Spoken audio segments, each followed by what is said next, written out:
We are here at the Magewell booth. I'm with Mike, and we're going to talk a little bit about the Director Mini, something that a lot of people in my circles have been really excited about over the last few days. So, Mike, tell us what it is and what's happening here. Thanks, John. I'm glad you're excited about it, too, because we certainly are. We've been working on this for quite a while.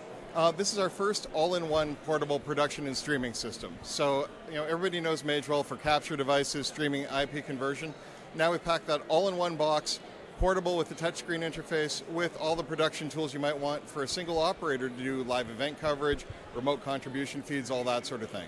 So it packs multi-input switching, graphics, streaming, recording, and monitoring, all in one device that can be battery powered, plugged in, obviously camera mountable, and is really easy to use. Tell us a bit about the I/O, just because we can't get quite so close on the camera here. Sure. I'm glad you asked, because that's one of the things that really makes it stand out. It's got all the AV and IP inputs that you might want. There's 2 HDMI inputs, 2 USB inputs, which you could use for either webcams or even like an audio mixer. And in addition to that, you can bring in up to 3 IP sources, including SRT, RTMP, and NDI-HX. On top of all that, you can load media files into it, video, audio, and so forth, so you can be cutting back and forth between live and pre-recorded. And we have a companion app that will turn your smartphone into a mobile camera, so you can also be feeding mobile camera sources in as well. So all of those are available. You can pre-build scenes that will be able to, that you can do picture-in-picture. You can switch between all the different camera angles. You can preload media. If you've got recorded files, you can tell it to automatically trigger the next scene as soon as you get to the end of one, all that sort of thing. So right on the interface, I'm just going to quickly switch between some sources here. I don't have my mobile phone up at the moment. That would be the phone, obviously, if it was. And I've got some pre-recorded video here as well. So all of that directly through the touchscreen interface, or if you have the mobile app, you can also be doing switching within it. So that's the input side of it. Now let's talk production tools. I mentioned that it does graphics. So one of the key things, obviously I'm showing sports footage, so I'll put a scoreboard up right now as well.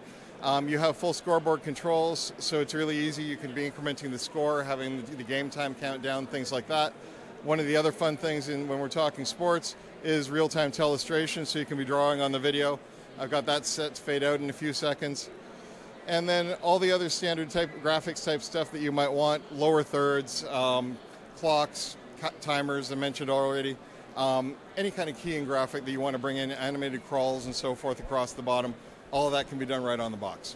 And all this is available right now, shipping, the app and the device itself, and the price on this stuff? Shipping about a week ago. US list price is about just under $1,300 for the unit. And again, that combines everything we talked about. You don't need a separate streaming encoder. You don't need a separate CG. I mentioned streaming.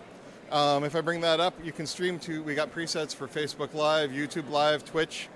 If you have live comments coming in, they can be displayed as well. As well as you could do an SRT, you could do 2 separate SRT feeds as contribution feeds, or you could do 1 NDI-HX if you're feeding a local production workflow. And you can record onto the device as well. It's got inboard storage as well as an SD card slot and a USB slot. So you can be bringing all of that in, all these output capabilities. You got monitoring, everything you'd want.